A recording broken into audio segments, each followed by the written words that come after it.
បាទសូមជម្រាបសួរប្រិយមិត្តខ្ញុំបាទតារារាជសែនសង្ឃឹមថាលោកអ្នកនាងមានសេចក្តីសុខទេថ្ងៃនេះក្រុមការងារយើងមានឱកាសមកថតផ្តិតយកទស្សនភាពនៃអង្គការមួយគេហៅថា Children First Foundation ហើយថាតើអង្គការនេះធ្វើអីសម្រាប់សង្គមនៅប្រទេសអូស្ត្រាលីបាទដូច្នេះមកជួបគាត់ទាំងអស់គ្នា Welcome to the Cambodian Australian News Network. Thank you. Yeah. Now if I could start off with you, please introduce yourself and tell us a bit about the Children First Foundation. Hi, I'm Debbie. I actually live in Melbourne and I work at the Children First Foundation retreat in Kilmore East. That's where all the children come when they come over from overseas. They stay with us for the whole of their journey. So that's pre-operatively and post-operatively, and they do all their rehabilitation and everything out at the retreat. It's one big home with a whole heap of children from all different cultures and nationalities, and everyone usually gets on very, very well. The children and staff, we all cook, we clean, we do everything that any household does. Yep. And we have a wonderful, wonderful support group in volunteers. Yeah. Without volunteers, we wouldn't exist. So, they're the most wonderful group of people ever. So did you say that you bring children from all over the world? All over the world, with disability? Yes. Usually surgeries that they can't get in their own countries, they can come over here and have. Yeah. Now, if I could touch on just recently, your organisation has sponsored a child or children from Cambodia. Yes. Tell us a bit about the two children, because we've seen they appeared on Channel 9. Yes. Yep. Yes. Oh, they're two sweet, dear little girls. One's 4 and one's 7, both with major facial disfigurations, tumours. Right.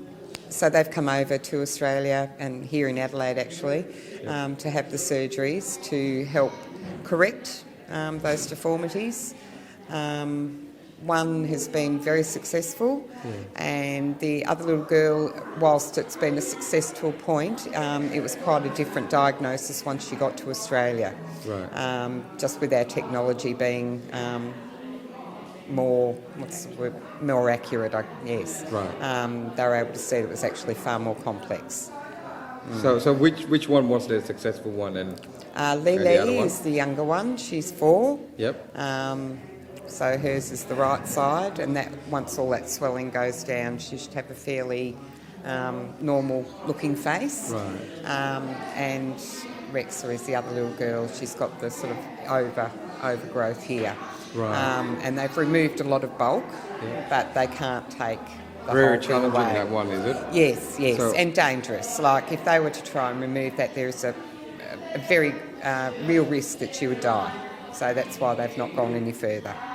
Would they consider having another surgery in the future at some stage? I'm not too sure about that. I'm hoping to speak with the doctors at the weekend actually, and they'll give us some guidance on that. Right. We do know that both girls, they both had to have an eye removed, which is part of their condition, and that eye didn't function. Right. Both girls can get a glass eye in the future, just to, for aesthetic reasons, to make them look more normal. Glass eyes? Glass eyes, yep. Where at the moment they've got, nothing, skin sort of covering where their eye was. Right. Yeah. And they both had their surgery here, did you say? They both had them in Adelaide, yes. The women and children? Or? Yes, Royal Women's and Children's Hospital. Yeah. Good. So that's, where Anne comes in. Anne's the lead volunteer here in Adelaide. Yep, thank you. So, and a few words from yourself. Tell us your role. What do you have? Well, I'm one of the volunteers here in Adelaide, so we've got a team of about 5 of us. We've got another couple of people from the Cambodian community who are going to join us as volunteers. Right. So as volunteers, we support the families when they come in. So we'd go to the airport and pick them up. We'd support them to hospital visits. We'd take them on outings, take them to buy food, and generally support them before and after surgery that the children have. I consider it a privilege to be involved with the organisation. The families often touch our heart for a period of time, and as I said recently, we have to learn to support them and let them go because they have to go back to their own communities. That's right. We get children here in Adelaide for craniofacial surgery. So all the children need some sort of facial surgery or surgery on their heads. So the craniofacial unit team do an outstanding job of what they do. They do some amazing surgery here. And those children come to us from all over the world, most of them from developing countries. And as Deb said, it's surgery that they can't have in their own country or near their own country. So they're referred through a referral system through Melbourne, and they come to us. So you sort of do networking across states as well, I guess. Yeah, well, mainly Children First Foundation, the main offices are in Melbourne, and Adelaide is the only place, other place that Children First, that do So surgery. where are the girls staying at the moment? The girls are staying in accommodation really close to the hospital, which has been a real advantage because it's meant, for example, that the hospital staff could visit them if they needed to. Families, like all of us, are much more comfortable in their own homes and their own environment. So, you know, if they've had surgery and they've been allowed to be discharged, you know, they've also been in a position where the nurses could visit them just like they could visit anybody in the suburbs, and that's been a really helpful thing. So, they have an apartment or a flat that they stay in, and they can cook their own meals and cook their own food. And I guess they can have visitors as well. oh, absolutely. Oh, totally. Yes.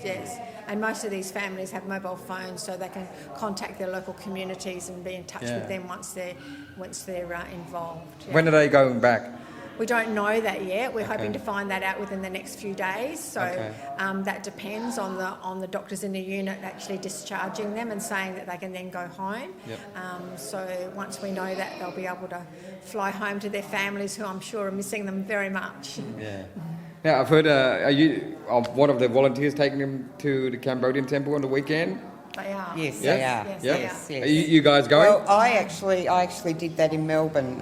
Just before Rata and Lele came over, I took them down to a temple in... Okay. Do you know which one it was? Springvale. Oh, Springvale, yeah.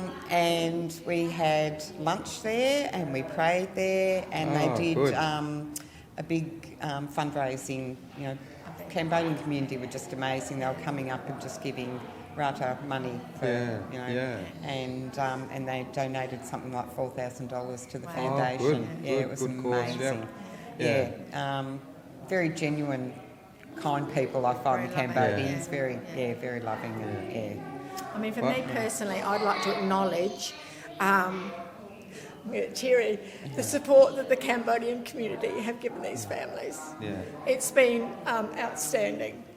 Thank you. You guys do an amazing job yourself. Well, I mean, the Cambodian community have got the language, which we've obviously got English. We can't speak multiple languages, and you need to bear in mind the children come here, that's right. come from lots of countries, but the Cambodian community have been quite outstanding in the support that they've given these two families, and, you know, personally we'd like to thank them. No, thank you so much for your amazing job as well. Thank you. So if you come on Sunday, we'll see you there. Thank you ladies. ខ្ញុំសូមបកប្រែជាសង្ខេបនៅអ្វីដែលយើងបានសម្ភាសលោកស្រីពីរនាក់អំបញ្ញមិញបាទលោកស្រីពីរនាក់អំបញ្ញមិញគឺលោកស្រីម្នាក់ពាក់អាវក្រហមគាត់ជាអ្នកស្ថាបនិកម្នាក់នៃអង្គការនេះហើយគាត់បានយកកូនក្មេងពីរនាក់ដែលមានបញ្ហាដោះសាច់នៅខាងមុខហ្នឹងហើយយកមកវះកាត់នៅទីក្រុងអាដាលេដបាទហើយនេះជាការងារស្ម័គ្រចិត្តនៃអង្គការនេះហើយគាត់ថាក្មេងស្រីម្នាក់គឺវះបាន 100% ហើយគឺដល់ពេលដែលស្រកទៅវិញទៅគឺមុខនឹងទៅធម្មតាប៉ុន្តែក្មេងម្នាក់ទៀតគឺđãដោះសាច់ធំពេកហើយគេមិនហ៊ានវះអីឲ្យបានទៅមុខទៀតទេព្រោះខ្លាចមានបញ្ហាហើយដូច្នោះគេនឹងរងចាំមើលទៅថ្ងៃមុខទៀតប៉ុន្តែឥឡូវនេះគេនឹងមិនវះកាត់បន្តទៀតទេចឹងដូច្នោះក្នុងរវាង2នាក់ហ្នឹងវាមានម្នាក់ដែលគេវះទៅបានជោគជ័យ 100% បាទហើយលោកស្រីម្នាក់ទៀតខាងនោះគាត់ជាអ្នកស្ម័គ្រចិត្តម្នាក់ដែរនៅទីក្រុងអាដាលេដនេះមើលថែទាំក្មេងនេះរកកន្លែងឲ្យនៅហើយទំនាក់ទំនងជាមួយសង្គមខ្មែរក្តីព្រោះក្មេងទាំងនេះឪពុកម្ដាយហើយនឹងក្មេងនេះគឺថាមិនចេះភាសាដូច្នោះគាត់អ្នកចាត់ចែងរកកន្លែងនៅឲ្យទំនាក់ទំនងជាមួយភ្ញៀវបាទហើយនឹងមន្ទីរពេទ្យគេត្រូវមើល ពេលវះកាត់ហើយនេះគឺត្រូវមើលឲ្យបានទៀងទាត់មុននឹងគេបញ្ជូនទៅប្រទេសកម្ពុជាវិញបាទដូច្នោះនេះជាសេចក្តីសង្ខេបបាទហើយដូច្នោះយើងសូមអរគុណហើយចាំជួបគ្នាលើក្រោយបាទសូមអរគុណ